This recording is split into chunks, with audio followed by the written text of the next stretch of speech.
तुम्हें कितनी बार बताया है, मेरे तैयार होने से पहले मेरा नाश्ता तैयार हो जाना चाहिए। शादी के 25 सालों बाद भी मुझे क्यों बार-बार एक ही बात बतानी पड़ती है सीमा? तुम्हें क्या है? तुम तो आराम से घर पर रहोगी। मुझे काम पर जाना पड़ता है। तुम हो कि हमेशा बेवकूफ़ों जैसी हरकतें करती हो। अगर तुम ये जानबूझकर करती हो तो याद रखना मुझसे बुरा कोई नहीं होगा। आज भी शेखर का पारा चढ़ा हुआ था। इन कटु शब्दों में अपना गुस्सा उतारते हुए गीला तौलिया कुर्सी पर फेंकते हुए शेखर गुस्से से सीमा की तरफ देखने लगा। सीमा के लिए शेखर का ये बेवजह का गुस्सा कोई नई बात नहीं थी। वो महीने में 3-4 बार ऐसे ही सीमा पर बरस पड़ता था। पहले सीमा उसका विरोध किया करती थी, लेकिन जब कई सालों तक शेखर में कोई बदलाव नहीं दिखा, तो सीमा ने खुद को ही बदल दिया। अब शेखर के कुछ भी कहने से सीमा को कोई फर्क नहीं पड़ता था। शेखर की हर बात वो चुपचाप सिर नीचे झुकाए सुन लेती थी।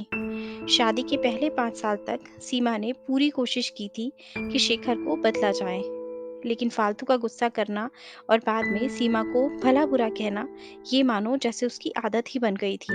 कोई भी वाद विवाद होता तो शेखर सीधा सीमा को बोल देता, अगर मैं तुम्हें अच्छा नहीं लगता तो क्यों नहीं चली जाती अपने मायके, क्यों रहती हो मेरे साथ?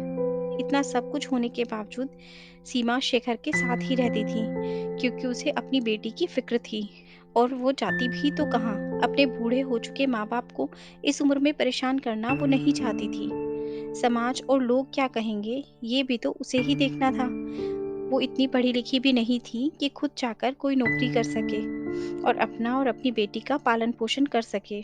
सीमा को अब अपनी फिक्र नहीं थी, उसको फिक्र थी तो अपनी शादी के लायक हो रही बेटी की। सीमा नहीं चाहती थी कि पति पत्नी के झगड़े की वजह से काव्या डिस्टर्ब हो। काव्या की पढ़ाई पूरी हो चुकी थी, उसके लिए अब शादी के रिश्ते आने लगे थे। कई रिश्तों को तो काव्या ठुकरा चुकी थी। 2-3 महीने के बाद एक अच्छा रिश्ता आया। रिश्तेदारों और पहचान के लोगों ने भी लड़के के बहुत गुणगान किए थे। शेखर एक शाम अपनी बेटी के पास बैठकर उसे बताने लगा, काव्या, बहुत अच्छा लड़का है, पढ़ा लिखा है, बड़ा घर है, बहुत अच्छी नौकरी है। ऐसे रिश्ते बार-बार नहीं आते बेटा। इस बार मना मत करना काव्या। काव्या अपने पिता से ज़्यादा बात नहीं करती थी। शायद डरती थी या शायद नफ़रत करती थी। लेकिन आज वो अपनी पूरी हिम्मत इकट्ठा करके बोली, मुझे अभी शादी नहीं करनी है पापा, मैं नौकरी करना चाहती हूँ। खुद अपने पैरों पर खड़ा होना चाहती हूँ। हाँ, तो उसमें क्या बड़ी बात है? मैंने लड़के से बात की है। वो तुम्हें किसी बात के लिए नहीं रोकेगा। तुम शादी के बाद भी नौकरी कर सकती हो। वो तुम्हें नौकरी करने के लिए परमिशन दे देगा। मेरा नौकरी करना या ना करना उसकी परमिशन पर क्यों डिपेंड रहेगा पापा? काव्या ने पूछा। मैं कह रहा हूँ ना, तुम्हें किसी भी चीज़ की कोई कमी नहीं होगी वहाँ। ऐसे रिश्ते बार-बार नहीं आते, इसे ठुकरा मत। बहुत खुश रहोगी तुम वहाँ। शेखर बोला, पापा, मैं उतनी ही खुश रहूंगी जितनी मम्मी इस घर में खुश हैं। काव्या ने तंज कसते हुए कहा, आज तुम्हारी ज़बान कुछ ज़्यादा नहीं चल रही? शेखर गुस्से से आंखें बड़ी करते हुए बोला, पापा, मुझे शादी ही नहीं करनी है, क्योंकि शादी के बाद अगर वो लड़का आपके जैसा निकला तो मैं क्या करूंगी? मुझे आपके जैसा जीवन साथी नहीं चाहिए, जो बिना बात के मुझ पर हमेशा चिल्लाए। मुझे कुछ भी अपनी पसंद का लेना हो तो 10 बार सोचना पड़े, कहीं वह नाराज ना हो जाए। मेरी तबीयत कैसी भी हो, उसे परवाह ना हो। रोटी थोड़ी सी मोटी बन जाए तो घर सर पर उठा ले, उसकी चेकबुक ना मिले तो भी मेरा ही दोष निकाले और हर छोटी मोटी बात पर मुझे मायके जाने के लिए कहे। काव्या ने अपना दिल खाली करते हुए पापा से सब कह दिया। शेखर का गुस्सा 7वें आसमान पर था, लेकिन उसके मुंह से एक भी शब्द नहीं फूट रहा था। वो काव्या की बातें सुन रहा था।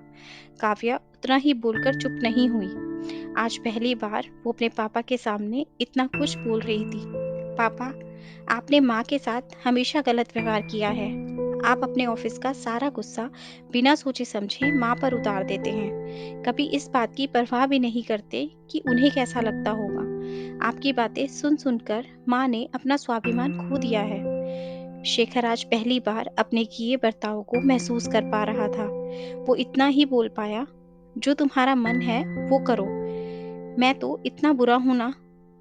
काव्या ने शेखर का हाथ पकड़ा और बोली, पापा, मुझे सिर्फ एक सवाल का जवाब दे दो।